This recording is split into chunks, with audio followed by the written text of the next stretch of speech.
Assalamualaikum warahmatullahi wabarakatuh. Selamat datang kembali di Praktikum Online Surveillance Kesehatan Masyarakat.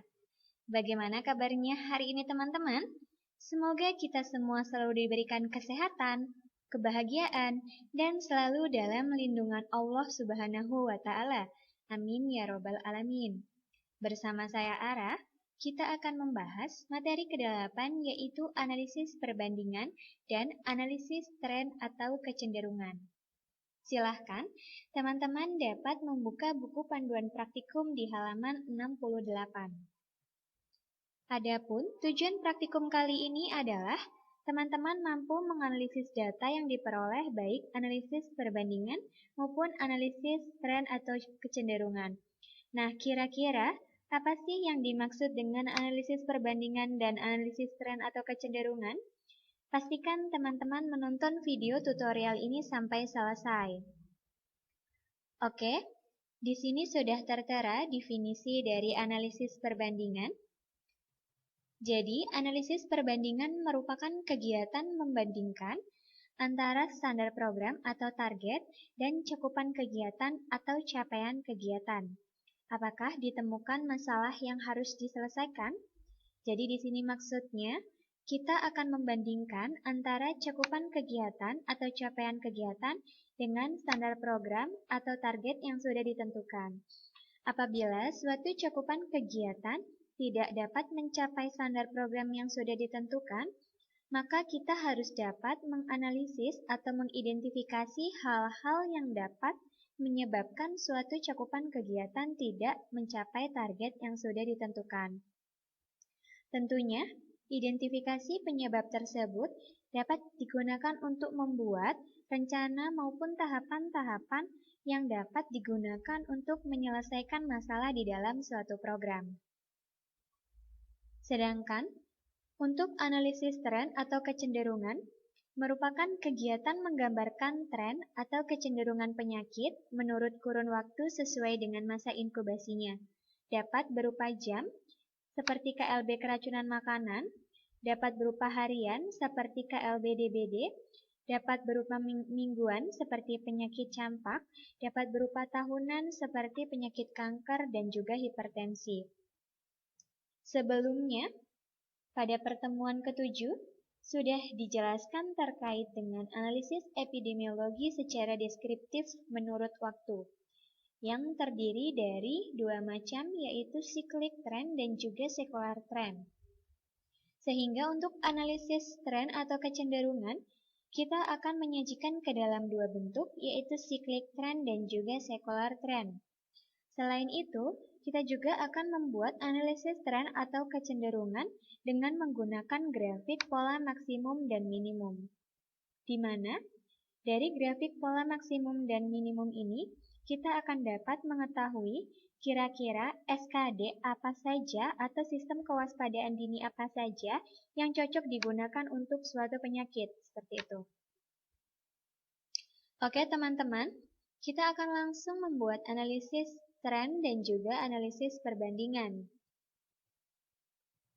Di sini sudah tertera data dari program kesehatan lingkungan.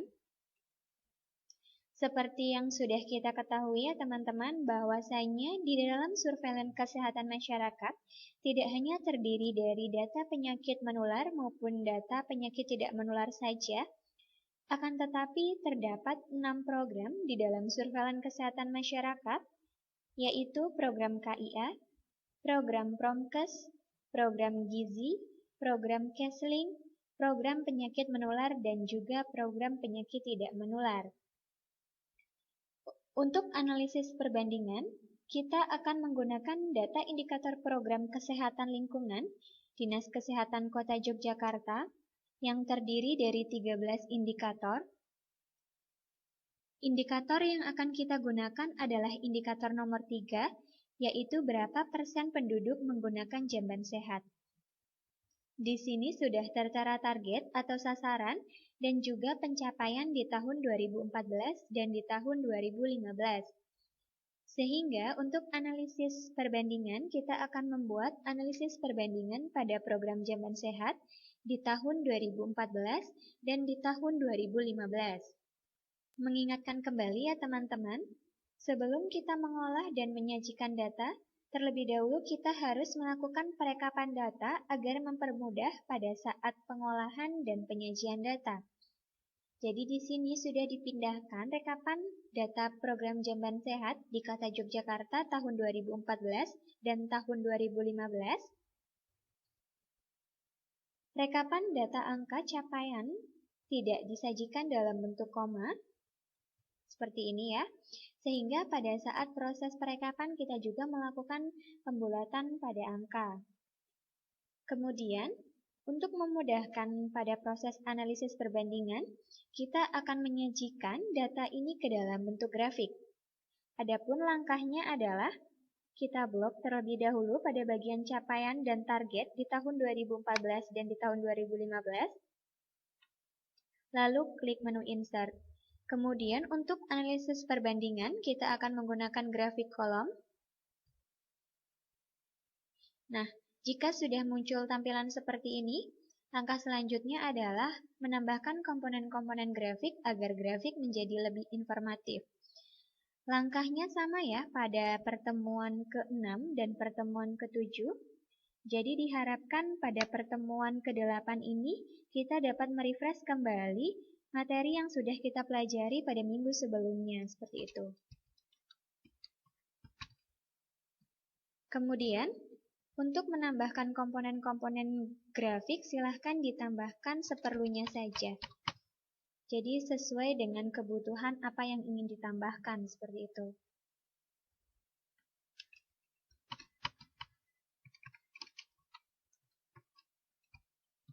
Untuk yang perlu tertera di dalam judul adalah masalahnya apa, kapan dan di mana masalah tersebut terjadi.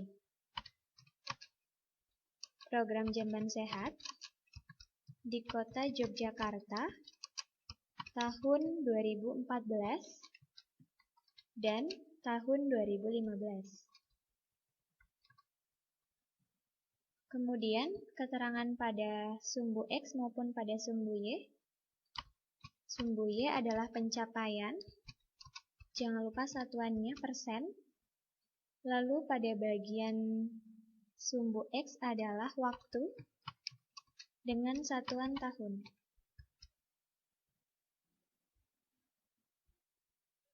Kita perbesar terlebih dahulu. Kemudian untuk interpretasinya adalah berdasarkan grafik 1 dapat diketahui bahwa program Jamban Sehat di Kota Yogyakarta pada tahun 2014 ternyata pencapaian program Jamban Sehat belum mencapai target yang sudah ditentukan, di mana pencapaian masih sebesar 75%, sedangkan target yang ditentukan adalah sebesar 96%. Sehingga dapat diartikan bahwa program Jamban Sehat di tahun 2014 tidak berhasil mencapai target yang sudah ditentukan. Sedangkan program Jamban Sehat di tahun 2015 dapat diketahui bahwa pencapaian program Jamban Sehat dapat mencapai target bahkan sudah melebihinya, di mana pencapaian sebesar 99%, sedangkan targetnya sebesar 97%. Hal ini dapat diartikan bahwa program Jamban Sehat di tahun 2015 sudah berhasil mencapai target yang ditentukan. Dari program Jamban Sehat ini, terdapat perbedaan hasil pencapaian ya teman-teman di tahun 2014 dan di tahun 2015, sehingga dapat disimpulkan bahwa ternyata analisis perbandingan tidak hanya digunakan untuk menyajikan ketidakberhasilan suatu program, tetapi juga dapat digunakan untuk menyajikan keberhasilan dari suatu program. Seperti itu. Sebagai contoh ketidakberhasilan suatu program, di sini dapat dilihat pada program Jamban Sehat di tahun 2014. Karena tadi angka pencapaian program masih jauh dari target yang ditentukan, jadikan seharusnya karena ini program Jamban Sehat, maka diharapkan target sebesar 96% ini haruslah tercapai. Tetapi pada kenyataannya hanya tercapai sebesar 75%. Sehingga masih ada sekitar 20% dari masyarakat yang tidak menggunakan jamban sehat. Dari 20% masyarakat itu, kita harus dapat mengidentifikasi hal-hal apa saja yang dapat menyebabkan mereka tidak menggunakan jamban sehat. Nah, adapun contoh penyebabnya seperti rendahnya pengetahuan masyarakat akan pentingnya program jamban sehat. Jadi contohnya, mereka sudah punya jamban sehat, akan tetapi mereka masih enggan untuk menggunakan jamban sehat atau bahkan tidak mau untuk menggunakannya seperti itu. Kemudian, bisa juga dilihat dari rendahnya tingkat ekonomi dari masyarakat. Contohnya, mereka tidak punya cukup uang untuk membuat jamban sehat seperti itu.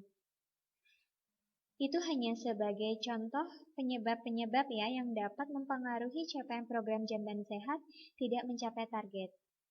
Sehingga, para pemegang program perlu melakukan rencana atau tahapan-tahapan untuk menyelesaikan masalah tersebut. Seperti dengan melakukan pemasangan leaflet atau poster jamban sehat di tempat-tempat umum. Mengapa harus melakukan pemasangan leaflet? Karena kan tadi masalahnya yang pertama rendahnya pengetahuan masyarakat akan pentingnya program jamban sehat seperti itu. Kemudian atau juga dengan melakukan pemasifan dalam promosi kesehatan jamban sehat. Dengan cara selalu menyempatkan melakukan promosi jamban sehat setiap ada acara perkumpulan desa, seperti itu. Atau juga bisa dengan melakukan arisan desa untuk menyediakan program jamban sehat. Karena kan tadi yang kedua masalahnya adalah masalah ekonomi. Jadi bisa dilakukan tahapan-tahapan seperti itu. Nah, apabila rencana-rencana tersebut berhasil, tentunya akan berdampak positif di tahun selanjutnya.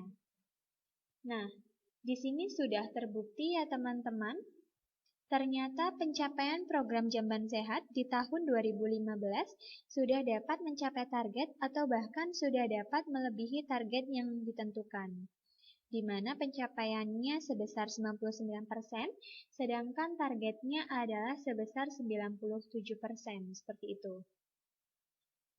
Jadi teman-teman, pentingnya melakukan analisis perbandingan adalah untuk mengetahui seberapa besar kinerja dari para pemegang program dalam menjalankan programnya. Apakah suatu program itu perlu dilakukan perbaikan atau tidak? Nah, intinya seperti itu. Oke, selanjutnya kita akan membuat analisis tren atau kecenderungan. Data yang akan kita gunakan adalah data kasus DBD di Kabupaten Kulon Progo pada tahun 2014 sampai dengan tahun 2019.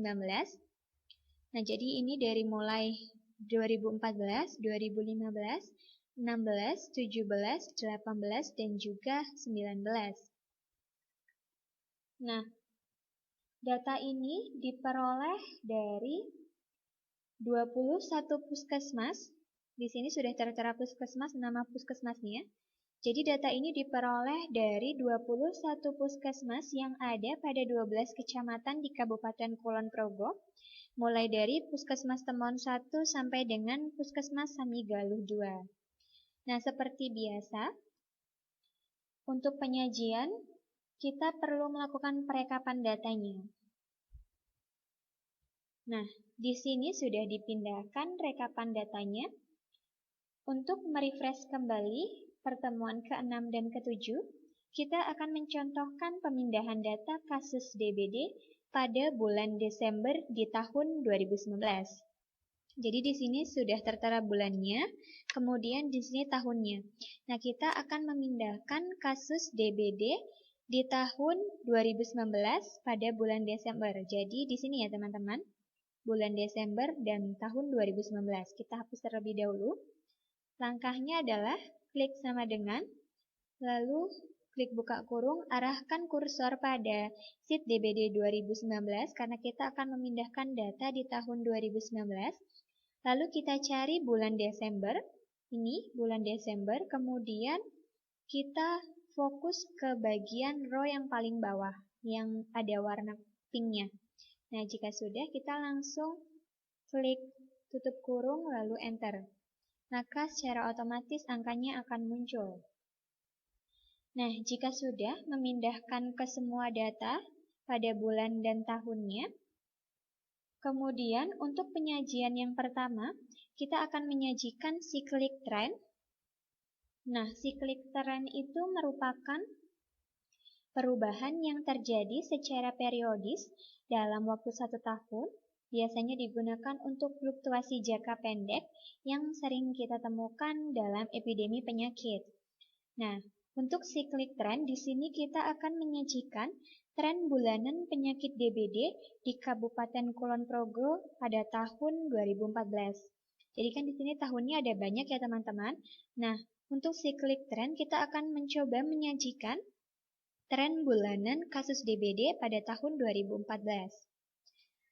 Nah, untuk memudahkan dalam proses analisis, tentunya kita akan menyajikannya ke dalam bentuk grafik. Adapun langkahnya, silahkan diblok pada bagian angka di tahun 2014, dari mulai bulan Januari sampai dengan Desember. Klik menu Insert, lalu kita pilih grafik kolom. Jika sudah, silahkan bisa langsung ditambahkan komponen-komponen grafik supaya grafik menjadi lebih informatif. Kemudian judulnya adalah grafik 2, distribusi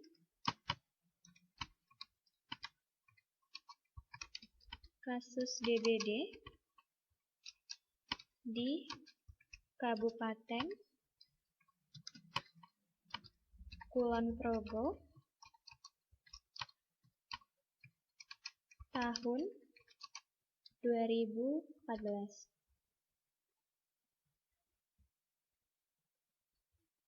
Frekuensi atau bisa dituliskan sebagai jumlah kasus dengan satuan orang. Lalu pada bagian horizontal adalah waktu dengan satuan bulan. Kemudian munculkan data labelnya. Jika sudah, kita perbesar. Lalu untuk interpretasinya adalah berdasarkan grafik 2 dapat diketahui bahwa distribusi kasus DBD di Kabupaten Kulon Progo paling banyak adalah pada bulan Maret, yaitu sebanyak 10 orang. Seperti itu. Jadi untuk interpretasinya sama ya teman-teman, berdasarkan dari critical point. Kemudian kita akan menyajikan bentuk secular trend, di mana secular trend merupakan perubahan atau variasi frekuensi kejadian penyakit jangka panjang. Nah, di sini kita akan menyajikan tren kejadian DBD di Kabupaten Kulon Progo dari mulai tahun 2014 sampai dengan tahun 2019, seperti itu. Jadi untuk sekuler ini adalah fluktuasi jangka panjang. Nah, di sini kan kita akan menyajikan tren kejadian DBD-nya teman-teman. Nah, ini berdasarkan dengan tahun. Jadi nanti yang kita blok untuk membuat grafiknya adalah pada bagian totalnya. Total kasusnya di tahun 2014 sampai dengan tahun 2019. Adapun langkahnya adalah kita blok pada bagian angka totalnya, lalu menu Insert kita pilih grafik line. Jika sudah, jangan lupa ditambahkan keterangan agar grafik menjadi lebih informatif. Kita masukkan tahunnya. Lalu untuk judulnya adalah grafik 3, tren kejadian DBD di Kabupaten Kulon Progo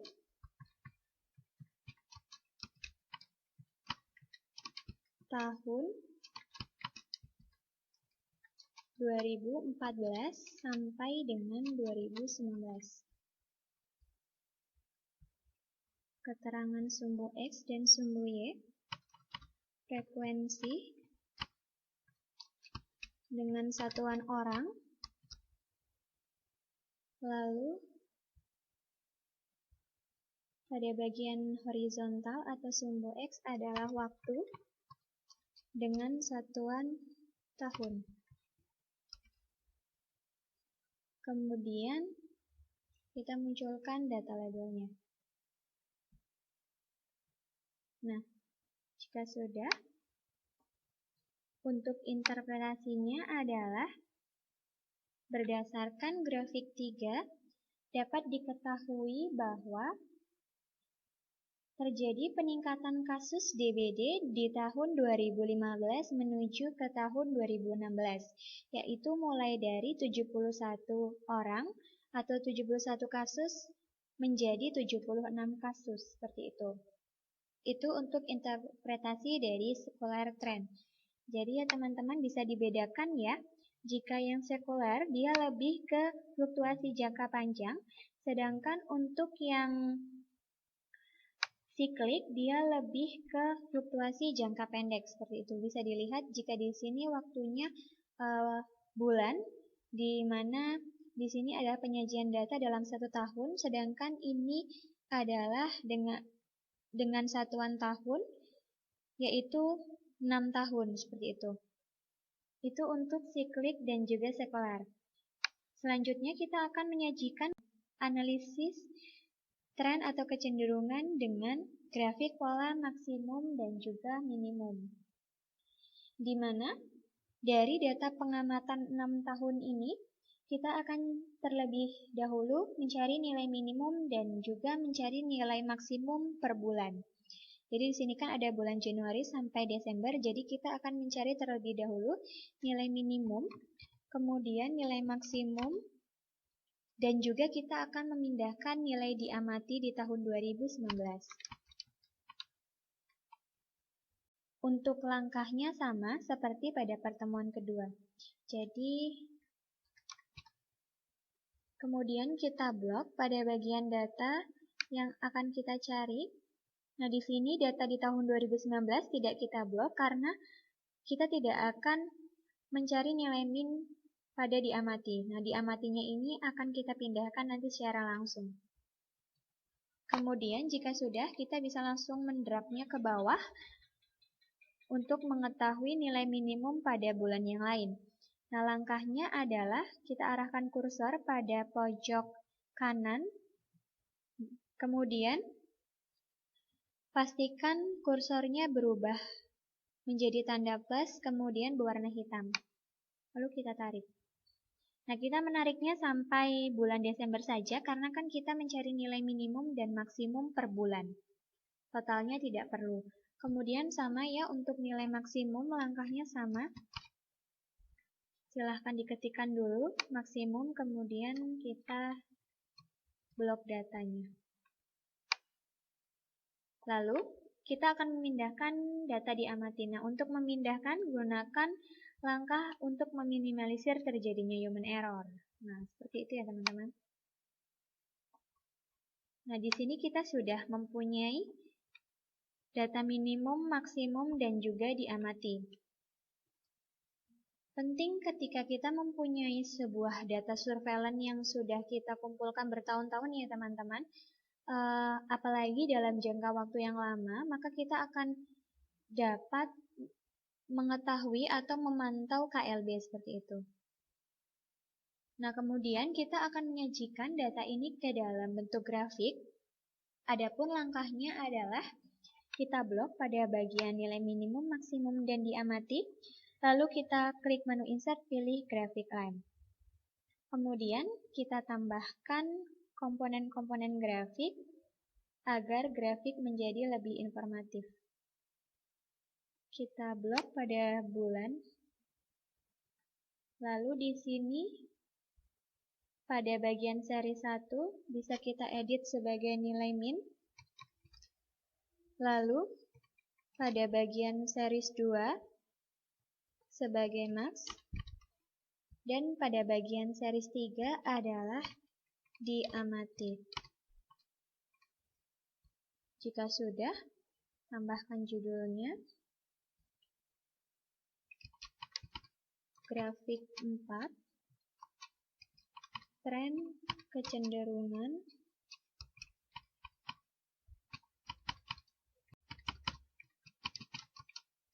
kasus DBD di Kabupaten Kulon Progo tahun 2014 sampai 2019.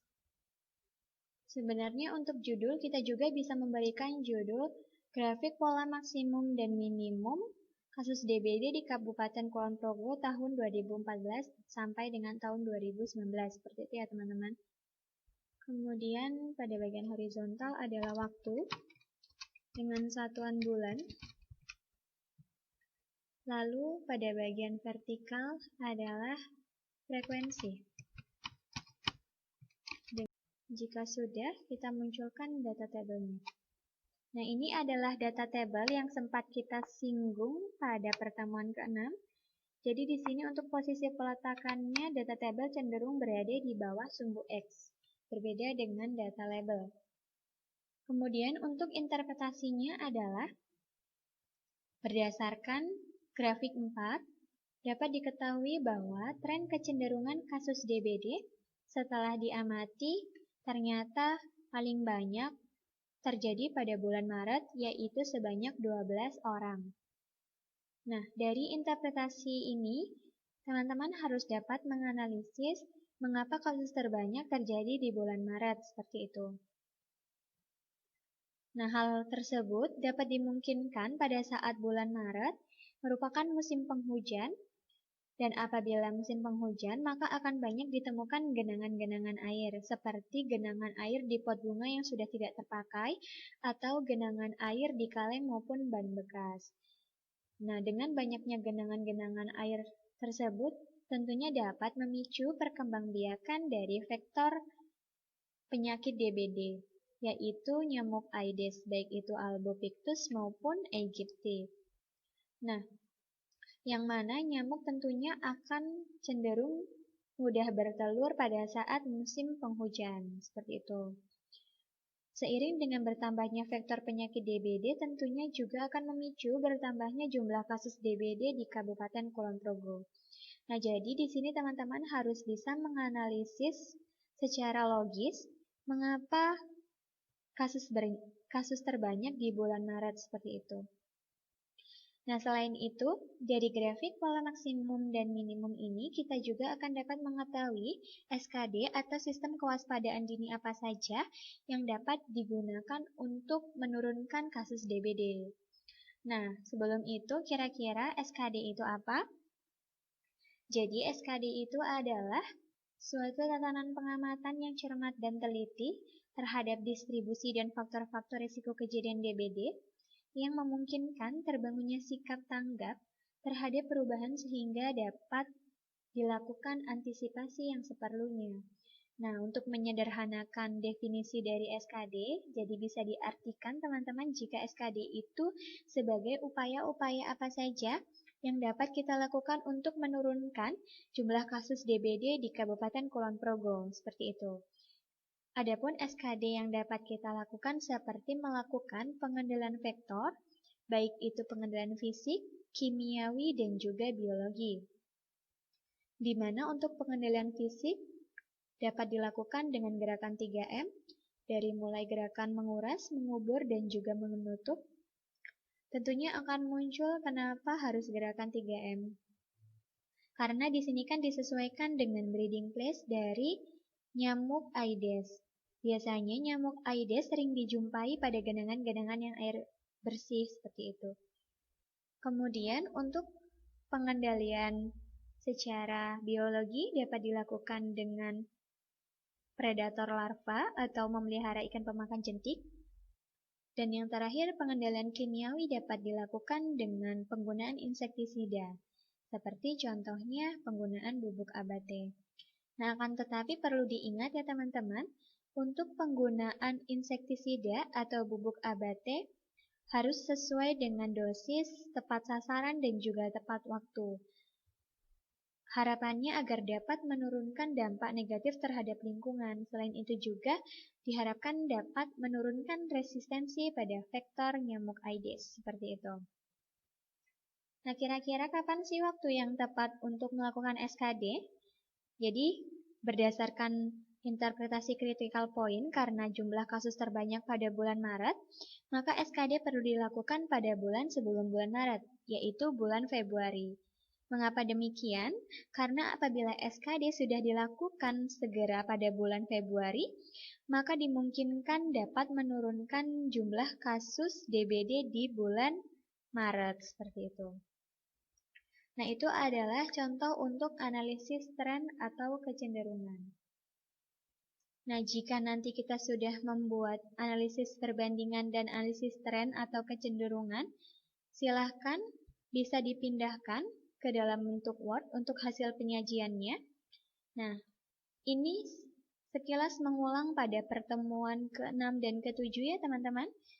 Jadi di sini yang perlu ditambahkan adalah analisis perbandingannya. Nah, silahkan analisisnya dibuat secara singkat saja, tidak perlu terlalu panjang. Kemudian, ini ada analisis kecenderungan atau tren. Yang pertama cyclic trend. Lalu ada poin B, secular trend. Dan yang terakhir, poin C ada grafik pola maksimum dan minimum, besertakan dengan analisisnya. Oke teman-teman, demikianlah langkah-langkah yang dapat digunakan untuk membuat analisis perbandingan dan analisis tren atau kecenderungan. Silahkan teman-teman dapat mencobanya secara mandiri, dan apabila mengalami kendala saat mencoba, silahkan bisa langsung ditanyakan sebelum praktikum dan juga pada saat praktikum berlangsung. Insya Allah kami akan selalu terbuka. Oke teman-teman, terima kasih atas partisipasinya.